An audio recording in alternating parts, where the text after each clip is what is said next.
One day I was working on a huge project with my team, and the next I was locked out of my laptop and my paycheck was gone.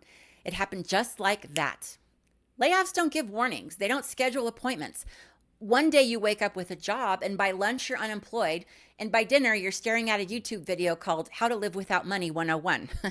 And before you say, oh, I don't think that'll happen to me, neither did I. Neither did I. Layoffs aren't just for bad employees. It's not for underperformers. It's people who did everything right, who showed up, put in the work, and they still got cut. But here's the thing, when that moment comes, it's already too late. Job security has always been an illusion, and in this market, people are really waking up to that reality. Your paycheck can vanish overnight, and no one's coming to save you. You have to save you. And that's why we're here. This video is a collection of everything that I wish I knew a year ago. The hard truths, the mistakes that I've made, and the lessons that hit way too late. This isn't about waiting for disaster to hit, it's about preparing and getting ahead of it. The people who survive layoffs aren't always the smartest in the bunch or the hardest workers. They're just the ones who started preparing before everyone else. But if you don't have a plan in place, you're betting everything on the idea that you'll be the exception. And what if you're not? There's a way to protect yourself before it happens to you, and we're going to get to that.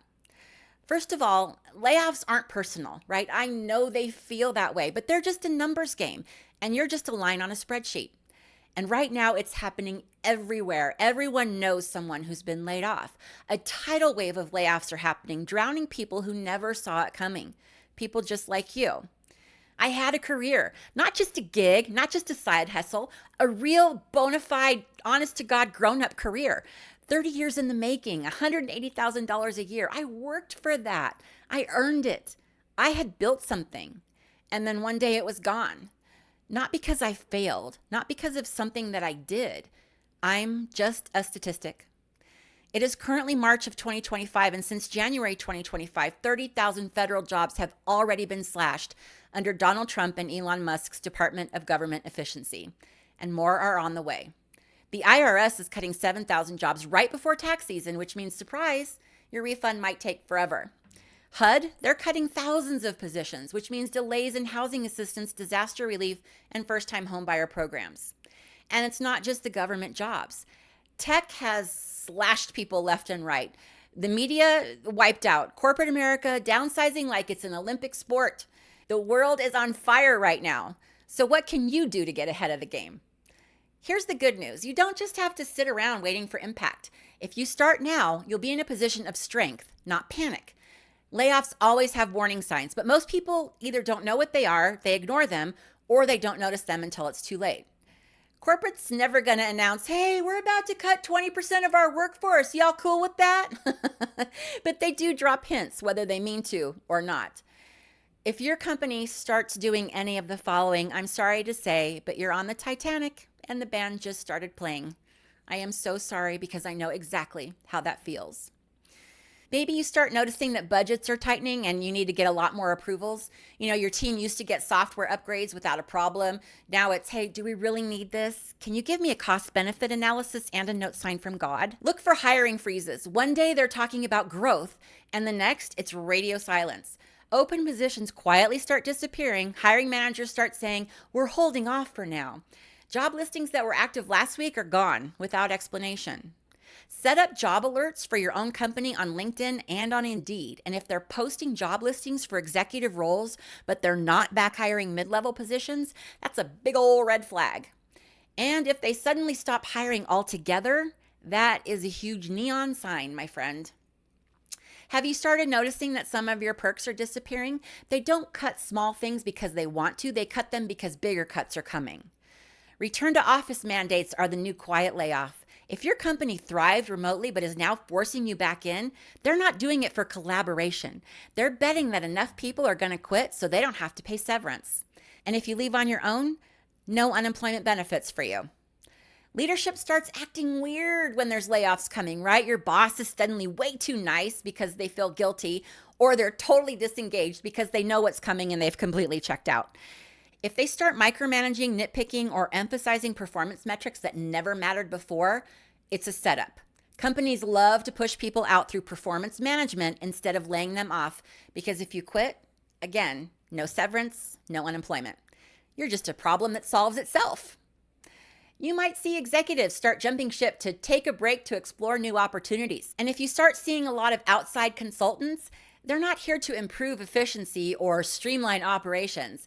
They're corporate hitmen, and they're here to figure out how to do your job without you. Maybe your company all of a sudden starts loving contractors and they start outsourcing work that used to be done in-house. That means they're preparing to downsize without making it obvious. Shifting to freelancers and third-party agencies is a warning sign that they're leaning towards a leaner, cheaper model, and that usually means job cuts are coming.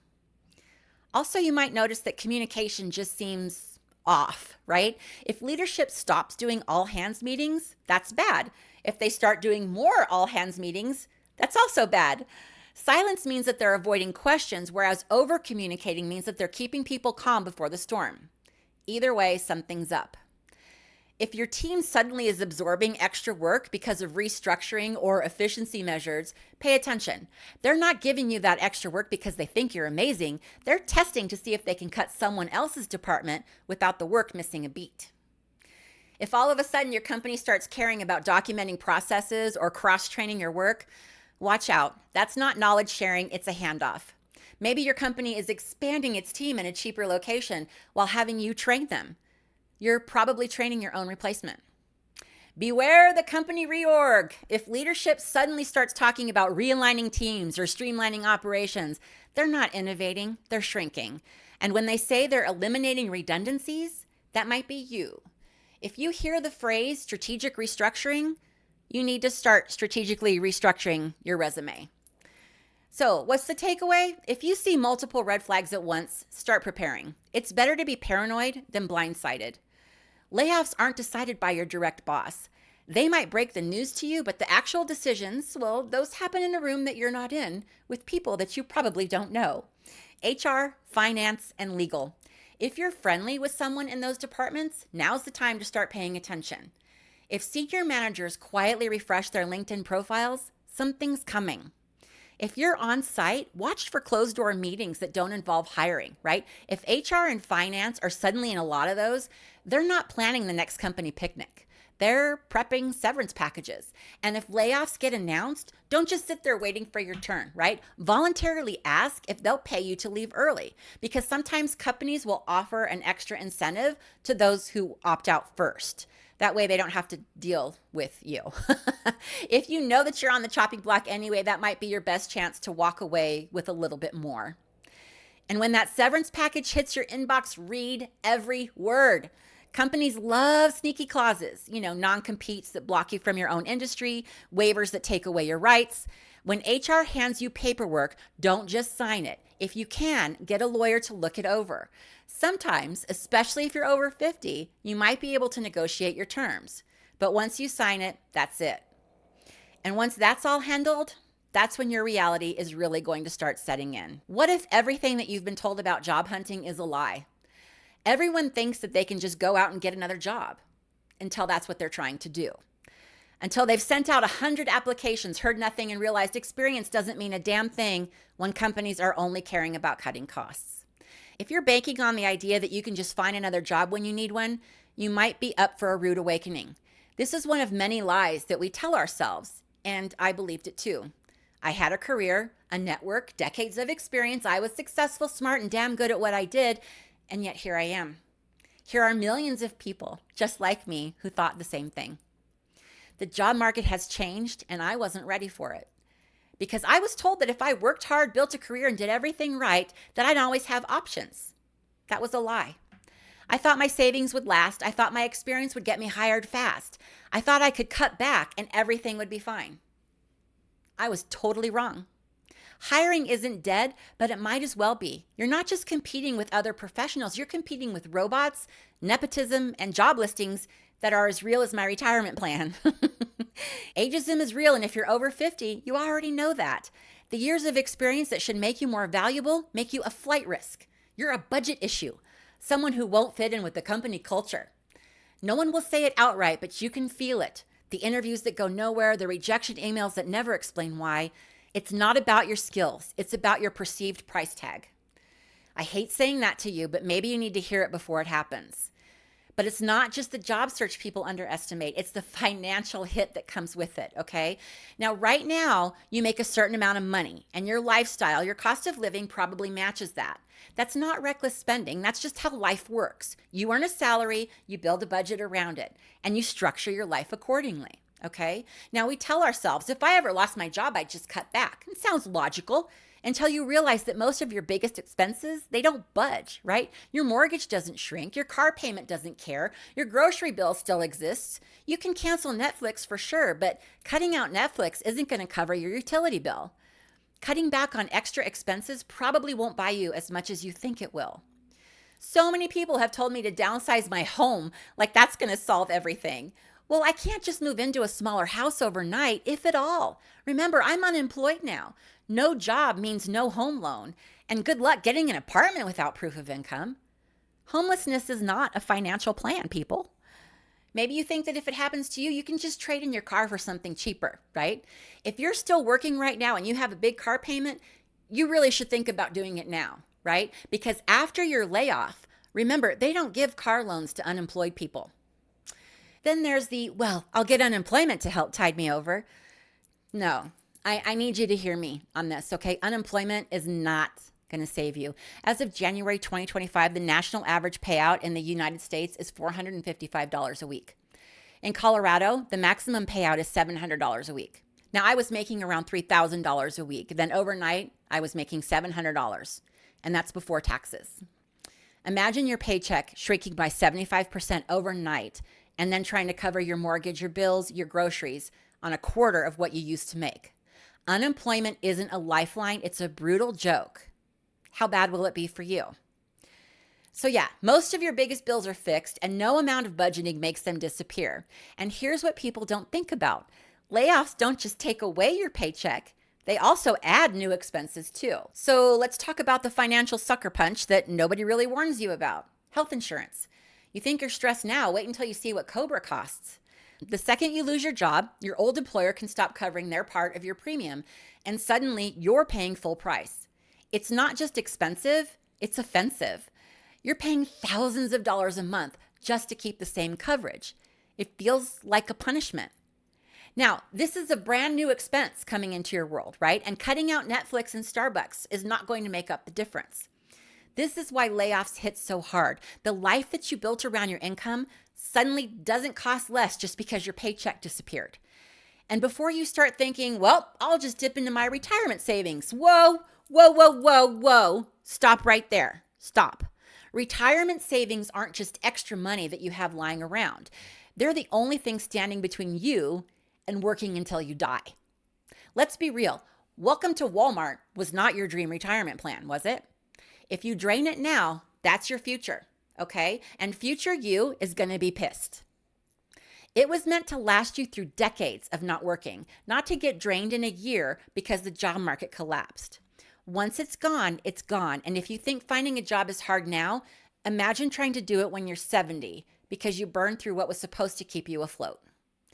If you're already thinking, well, I'll just pull a little bit out just to get by, well, you're setting yourself up for long-term disaster. There are penalties, tax hits, and the fact that every dollar you take out now is future you's problem. You don't want future you living in regret, do you? No. So you need to stop lying to yourself. I'll figure this out is not a plan. I'll just cut back is also not a plan. Wishing, hoping, and assuming it won't happen to you, definitely not a plan. You don't get to negotiate with reality. When that paycheck disappears, the only thing that matters is whether or not you were ready. And if you're not, it's going to hurt you in ways that you never saw coming.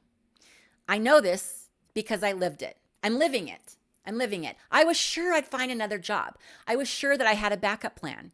And now, over a year later, I'm still waiting.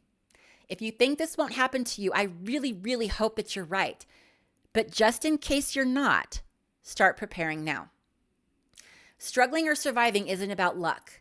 It's about whether you saw the storm coming and got your house in order, or if you just stood there hoping it would miss you. Ask me how I know. The job market is brutal right now, but losing your paycheck is just the beginning. Because when the money stops coming in, reality is going to hit in ways that you never saw coming and that you have no clue about. To be honest, the best time to prepare for losing your job was yesterday, but the second best time is right now.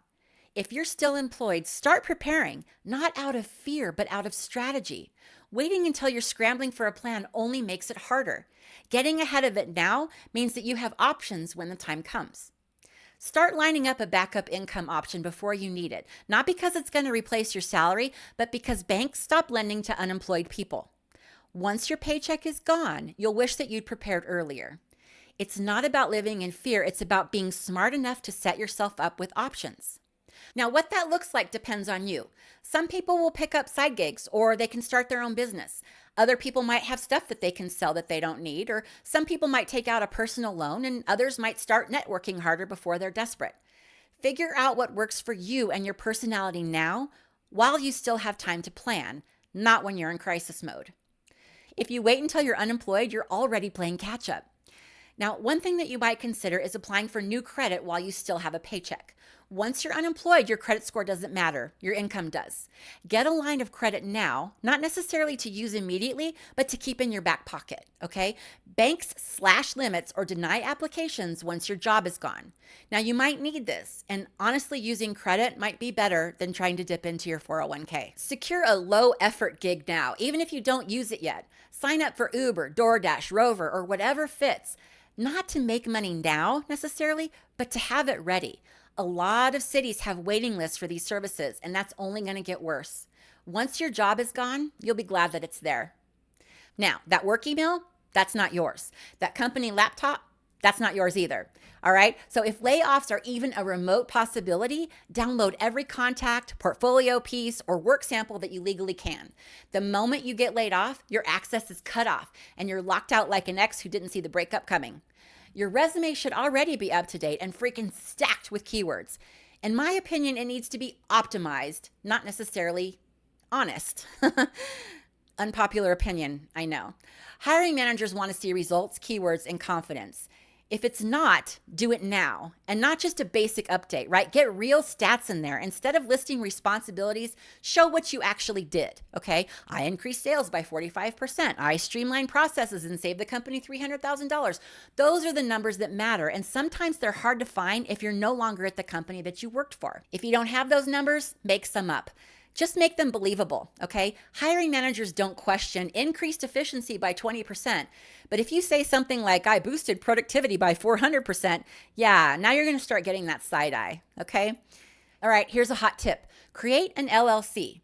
You just pay for state fees. That's it. It's really cheap. Just get online and Google create an LLC and name it something like Bob Smith Consulting. But do it whatever your name is, right? And don't get pissed at me that you went out and created an LLC and called it Bob Smith Consulting and that's not your name. Okay, so just create it so you can have it in your back pocket just in case you do get laid off, because it's going to help you on your resume so that you won't have a gap. Okay, so even if you're not working for 6 months, you can say that you've been doing consulting at your own company. Employers love continuity, so give them some. Okay, we're going to delve in deeper into this in the next video. Don't spend hours fixing your resume off the clock while you're still working 40 hours for a company that might cut you loose. Update that resume during your downtime, which right now you might have a lot of. Don't wait until you're laid off to start applying. Interview while you still have a job. Companies love employed candidates because all logic is dead. And every interview is great practice, even if you don't get the job. And if they ask you why you're looking, just say, I'm always open to new opportunities. But a great resume doesn't mean anything if no one sees it. And these days, your first impression isn't on paper, it's online. LinkedIn isn't optional. It's where hiring happens. 49 million people are job hunting every week, and 9,000 applications go out every minute. Get that social media cleaned up, people. Approximately 74% of hiring managers reported using social media platforms to screen candidates during the hiring process. Of those who screen candidates via social media, 55% do so to determine if the candidate would be a good culture fit within the company. 68% of hiring managers admitted to using social media to find information that's illegal to inquire about during interviews, like age, political views, gender identity, marital status, race or ethnicity, or disability status. 85% of hiring managers have rejected candidates based upon what they found online. So yeah, if you don't clean up your socials, make sure that spicy Instagram post was worth it, Lisa. And if you haven't been active on LinkedIn, start now. You want people to know who you are before you need a job. Start posting on LinkedIn, even if it's just commenting on industry news. Join industry Slack groups and Discord servers. Job openings are shared internally first. The best jobs never hit the job boards. They go to people who are already in the right circles. Reconnect with old colleagues and peers. Stay visible. Networking works, but leverage works better. Help people now so when you need help, they'll be there. Build your network if you don't have one. Follow, engage, and start interacting. You want opportunities coming to you, not you scrambling to find them. The job market is brutal. So what should you be doing right now while you still have the time? This is where the financial side comes into this conversation, because the worst time to figure out your money is after you've already lost your income. Now, a year ago, when I was laid off, I did have savings, but here's what people don't get. I was 60% of our household income, and a year of unemployment isn't a rough patch. It's a financial black hole. The average severance package is just 2 weeks of pay per year worked. Now, that's average. It's not the gospel, okay? Severance isn't even guaranteed, and you still have to pay taxes on that just like you normally would. If you haven't done this yet, get a real financial picture of where you stand. How much runway do you actually have? How long can you actually live without income? And what adjustments can you do to make that stretch? Don't wait until the layoff happens to you to make these calculations. Know your numbers now. If you were laid off tomorrow, would you be okay? If the answer is no, then it's time to start cutting unnecessary costs while you still have a paycheck. Debt doesn't have sympathy. It doesn't care if you just lost your job. It just wants its money. And if you can pay down high interest debt now, do it. Because once your paycheck stops, those minimum payments don't shrink. They just get harder and harder to make. And if you're spending a lot of money right now just because you have it, scale back where you can, okay? You don't have to live like you're broke, but be smart about where your money goes right now. Sort your spending into 2 categories, essentials and extras. Then start cutting from the second one before your paycheck does it for you.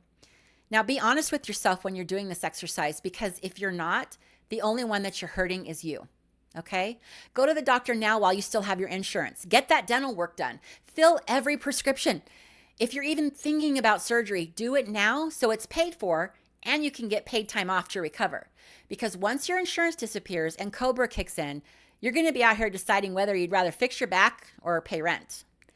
If your insurance is through your job, start looking at alternatives now, okay? If you have a spouse, check their plan and make sure that if you're laid off, that is a qualifying event and you can get on their plan.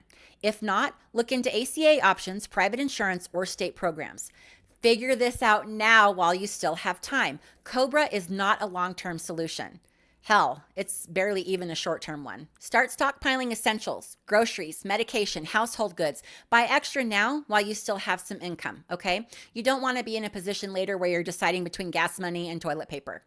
Set yourself up for later, right? Start purchasing and hoarding gift cards for grocery stores, gas stations, pharmacies, auto maintenance, right? Wherever you spend your money.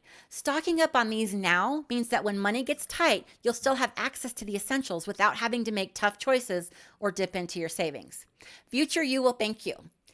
And if the layoff never happens, gift cards don't usually have an expiration date, so you get to use them anyway. Consider even getting gift cards to Grubhub or even your favorite restaurant. 6 months into job hunting, when you're broke and you just want a normal night out, you'll be glad that past you thought ahead. Negotiate bills while you still have a job. Credit card companies, utility providers, even your internet service. Call and negotiate lower rates now. You might be surprised at how much you can cut just by asking. If you can, prepay some of your bills ahead of time. Some utilities, insurance plans, and even car payments let you pay extra now to cover future months. It won't work for everything, but if you can knock out a few payments while you still have income, then that's one less financial fire later.